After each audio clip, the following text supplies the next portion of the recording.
When brand new cars start collecting dust, you know something's broken.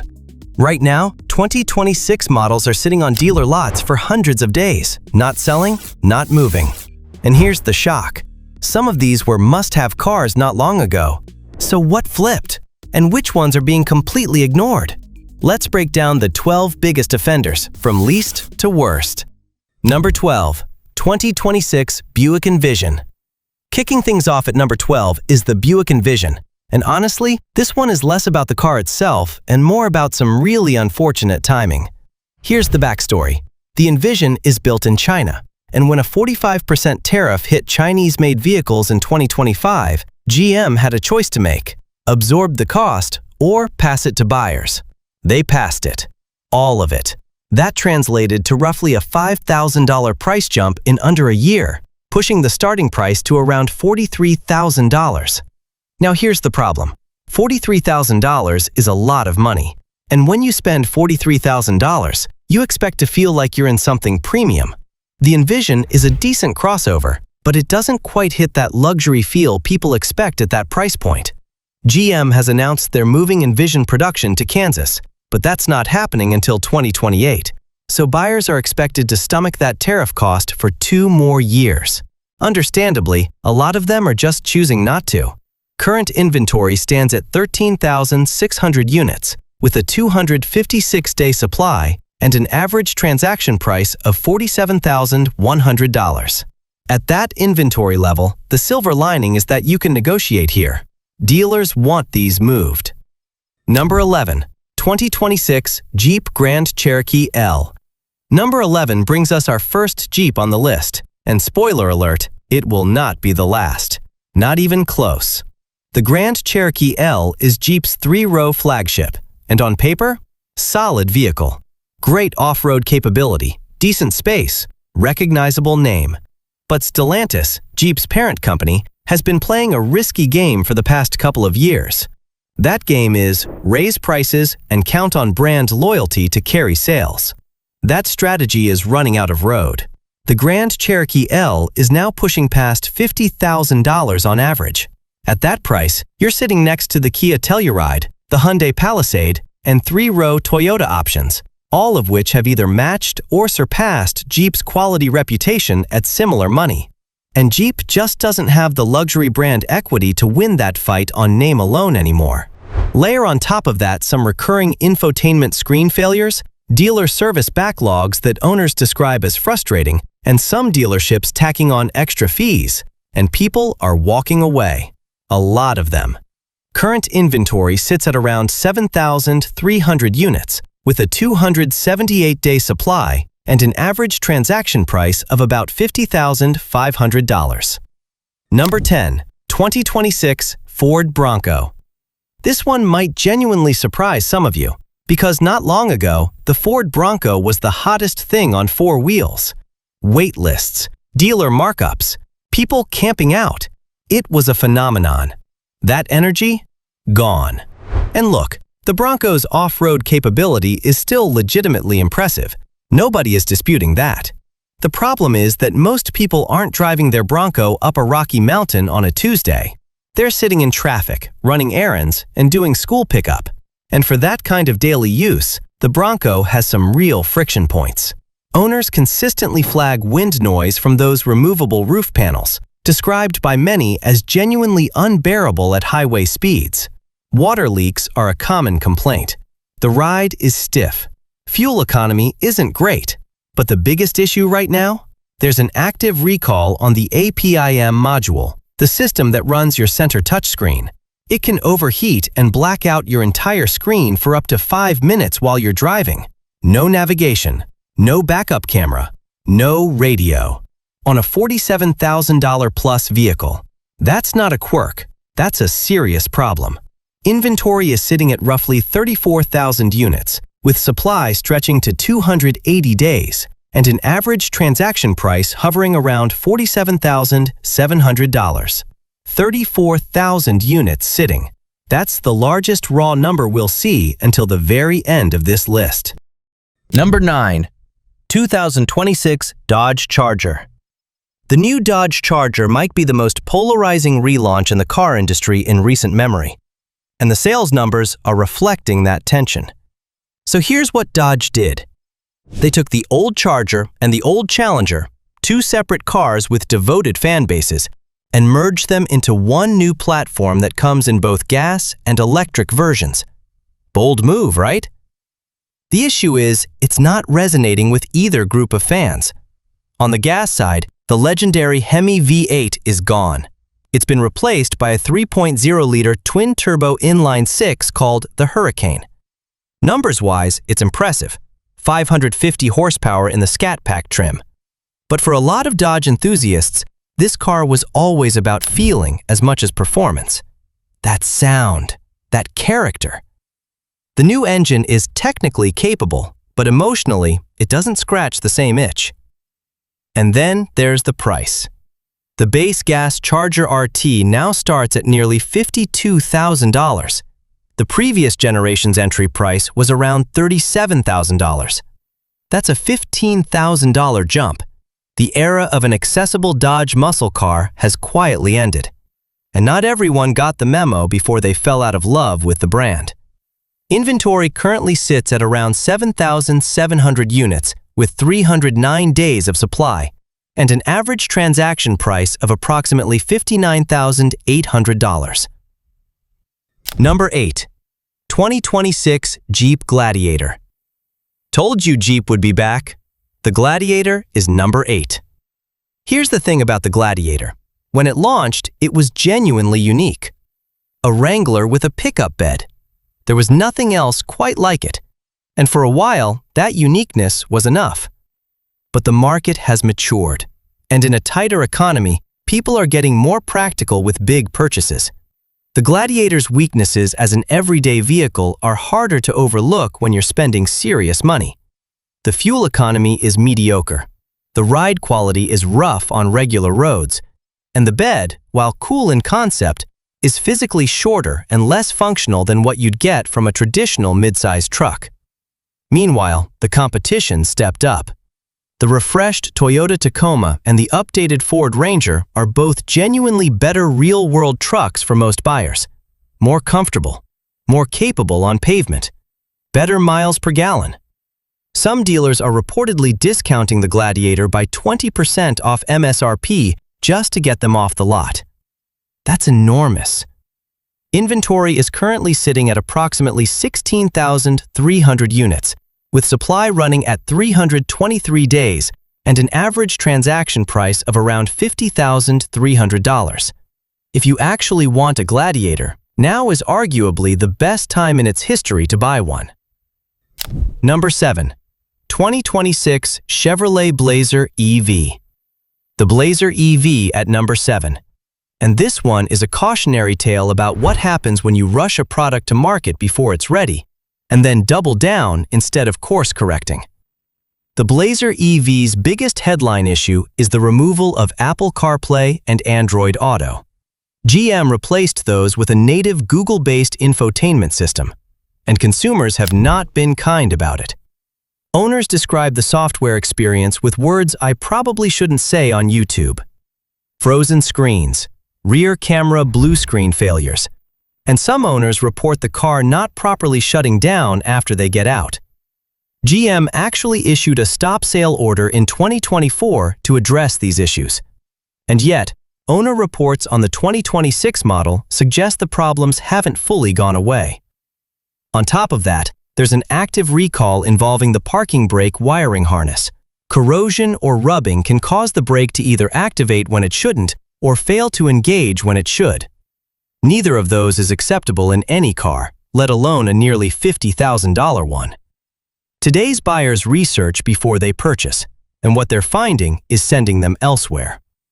Inventory is sitting at around 3,100 units, with a 329-day supply and an average transaction price of approximately $49,300. Hey, quick pause. If you're finding this useful, a like genuinely helps this video reach more people who are about to spend serious money on a car. Takes 1 second, means a lot. Okay, back to it. And we're getting into the really wild numbers now. Number 6. 2026 Nissan Altima. The Altima at number 6 is honestly a little bittersweet to talk about, because this car genuinely served a lot of families really well for a long time. But the story of the 2026 Altima is the story of a car that's been left behind, and Nissan kind of knows it. Nissan has confirmed that 2026 is the final year for the Altima nameplate. It's being discontinued. And the moment that news got out, smart shoppers started doing the math on resale value and moving on to the Toyota Camry or Honda Accord instead. But beyond the discontinuation, there's a longer history of reliability concerns that follow the Altima around. Nissan's CVT transmission has been a documented issue for years.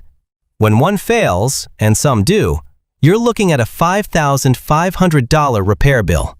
The 2.5-liter engine also has a known excessive oil consumption issue.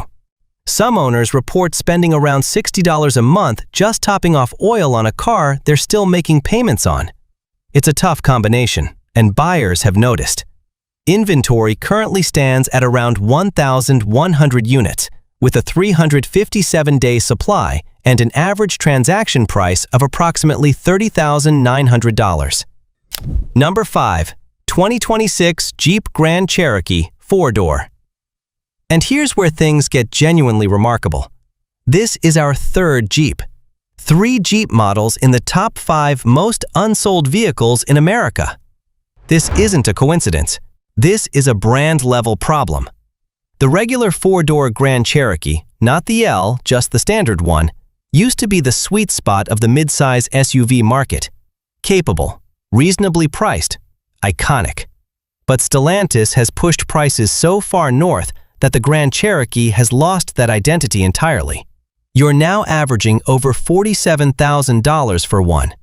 At $47,000, you're shopping against Hyundai, Kia, and Toyota crossovers that have caught up, and in some cases surpassed, the Grand Cherokee on interior quality, reliability ratings, and technology. And those brands don't come with the same service frustration stories that Jeep owners have been sharing online. Loyalty has a limit, and Jeep is finding it right now. Inventory is sitting at approximately 22,500 units, with supply stretching to 365 days, an entire year, and an average transaction price of $47,000. 22,500 units. That is the highest raw inventory number on this entire list. Let that sink in. Number 4. 2026 Mitsubishi Outlander. The Outlander at number 4 has a pretty specific problem, and once you hear it, you won't be able to unsee it. The Outlander markets itself as a 3-row family SUV. It's priced like one, it looks like one, but when you actually try to use it as one, it kind of falls apart. For 2026, Mitsubishi switched to a 1.5-liter turbocharged engine. That's 174 horsepower in a vehicle that weighs over 3,700 pounds. Reviewers and owners have called it lethargic, and that word means something when you're trying to merge onto a highway with a full car and all your kids' soccer gear. You want confidence, not hesitation. And that third row? In real life, it's unusable for adults. It's really a 2-row SUV with a tight bonus seat, which is fine, but don't call it a family 3-row if it isn't genuinely one. Add vague steering, a soft brake pedal feel, and dealers in some markets pushing prices toward $45,000, and you've officially priced away your biggest competitive advantage: value. Inventory is currently at around 7,600 units, with a 372-day supply and an average transaction price of approximately $37,100. Number 3. 2026 Jeep Wrangler 2-door. 4th Jeep. I'll let that sit there for a second. This time, it's specifically the 2-door Wrangler. And I want to be clear, the 4-door Wrangler Unlimited isn't on this list. The 2-door version is a different story. Here's the shift that's happened. The buyer who wants a Wrangler almost always wants the 4-door Unlimited now. More seating, more cargo room, more practical for families or even solo buyers who want that extra versatility. The two-door has become a niche choice, almost a collector's item. But Jeep is pricing it like it's a mainstream product. A Willys trim two-door Wrangler is over $51,000. For a two-door, body-on-frame, live-axle off-roader with wind noise and a rough ride on pavement. That's a very specific buyer at a very specific price. Making it worse, some 2026 two-door owners have reported powertrain failures and check engine lights appearing before they've even put 1,000 miles on the odometer. Trust in a vehicle brand is hard to rebuild once stories like that start circulating. Inventory stands at around 9,200 units, with 373 days of supply and an average transaction price of approximately $42,500. Number 2. 2026 Ford Mustang Mach-E. The Mach-E at number 2. And the numbers here are genuinely sobering if you're Ford. In Q1 2026, Ford Mach-E deliveries dropped over 60% compared to the same period last year. Not 6%, not 16%, 60%. That's not a sales dip, that's a collapse. So what happened? A few things converged at once. First, the Mach-E lost its $7,500 federal EV tax credit eligibility. That's real money that a lot of buyers were counting on. Second, and this is the big one, depreciation on the Mach-E is brutal. We're talking roughly 60% of its original value gone over 5 years. That's one of the worst depreciation curves in the EV segment, and buyers are doing the math. A lightly used Mach-E with a few thousand miles on it is available in the low 20,000s. Why would you buy the same car new for $40,000 plus? That math doesn't work, and people have figured it out. Third, there are active recalls, headlight failures, concerns about the Blue Cruise hands-free driving software, and a rollaway bug that's caught attention. When you stack up that many concerns on one vehicle, the drop in demand starts to make a lot of sense. Inventory currently sits at around 4,100 units, with 548 days of supply, nearly a year and a half, and an average transaction price of approximately $49,500. Number 1. 2026 Audi SQ5. And here we are, number 1. The single slowest selling new vehicle in America right now. And honestly, when you dig into why, it's a really interesting story about what happens when a brand loses the plot on what made it great. The 2026 Audi SQ5 is a full redesign, brand new generation.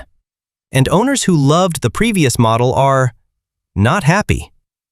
The turbocharged V6 still performs well. Nobody's complaining about how it drives.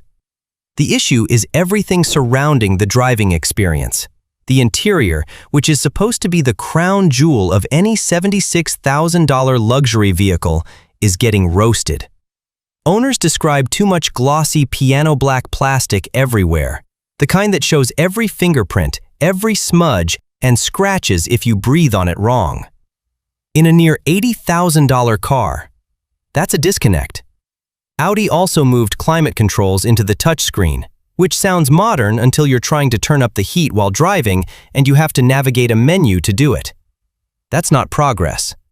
That's a step backward dressed up as innovation. And then the software bugs. The MMI system randomly mutes itself as if it's receiving a call when there's no call. Turn-by-turn navigation shows directions on screen but stops announcing them out loud. Harsh gear changes in dynamic mode. These are not things you should encounter on a $76,000 vehicle. Full stop. The result? Current inventory is not publicly disclosed in exact figures, but days of supply sits at a staggering 626 days, nearly 2 years of inventory on hand. 626 days. Let that number sink in. If Audi sold 0 new SQ5s today and every single day going forward, it would take almost 2 years to clear existing stock at the current sales pace. That is extraordinary. So that's 12 brand new 2026 vehicles sitting unsold on dealer lots. And the takeaway is simple. This isn't just about bad cars, it's about what happens when pricing, features, or execution miss the mark. Buyers just walk. But for you, that pressure creates opportunity. If one of these fits your needs, this is exactly when you can negotiate the hardest. If you found this useful, like and subscribe for more real market breakdowns. See you in the next one.